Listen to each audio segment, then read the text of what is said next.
Okay, so number 108, I sent you a picture of, but 109 I was gonna make a video of so that you can kind of follow along both ways, just in case a video makes more sense to you. So it's the same type of problem. I'm just gonna tell you how to do it in words. Okay, so because we have our exponents, our x's up here in the exponent, the only way to get them out of there is by taking the log of both sides. So that's the first thing I'm going to do, is I'm going to take the log of both sides.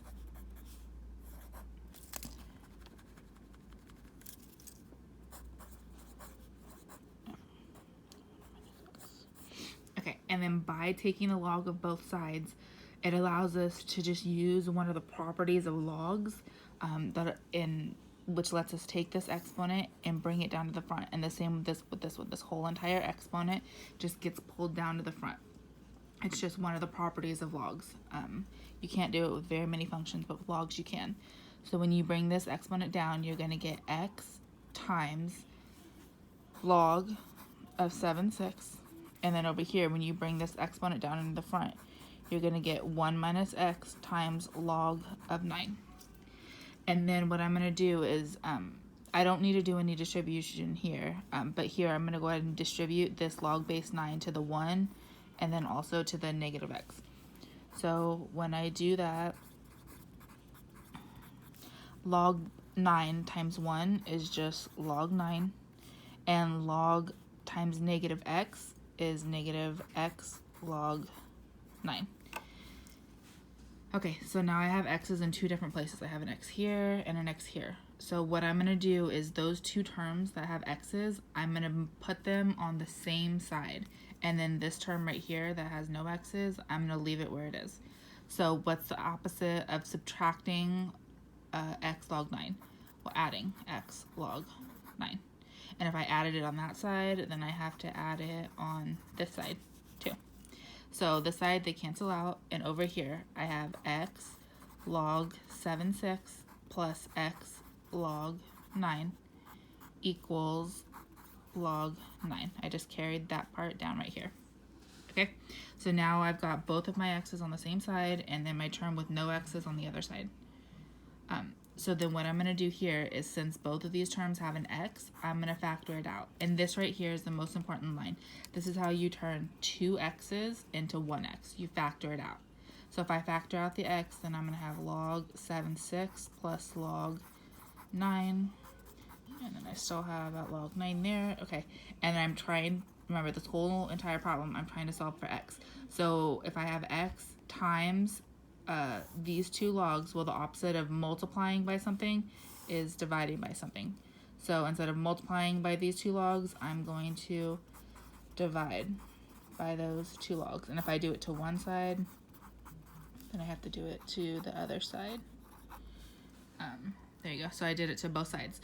And then on this side, they cancel out.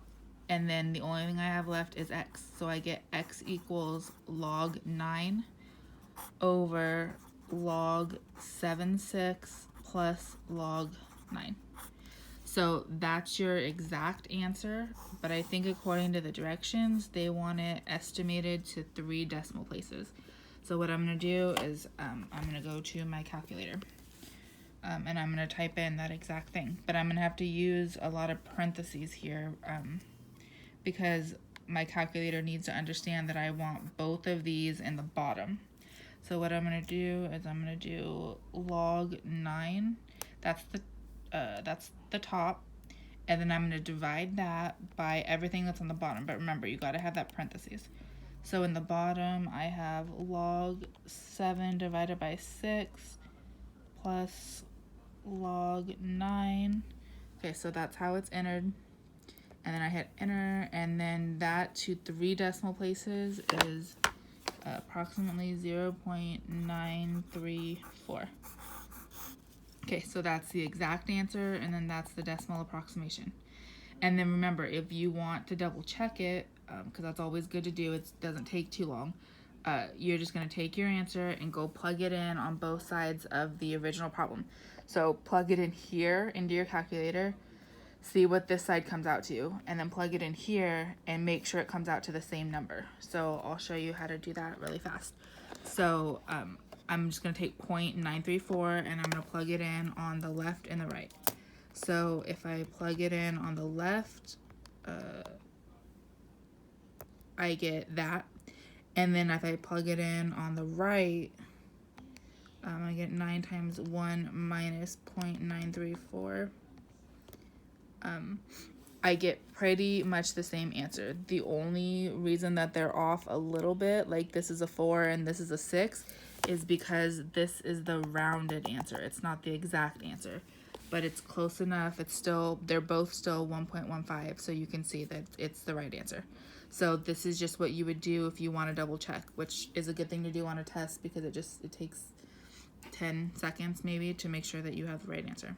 Okay, so that's just the explanation for the same type of problem, just in video form, in case that makes more sense to you than the written one that I sent you for number 108.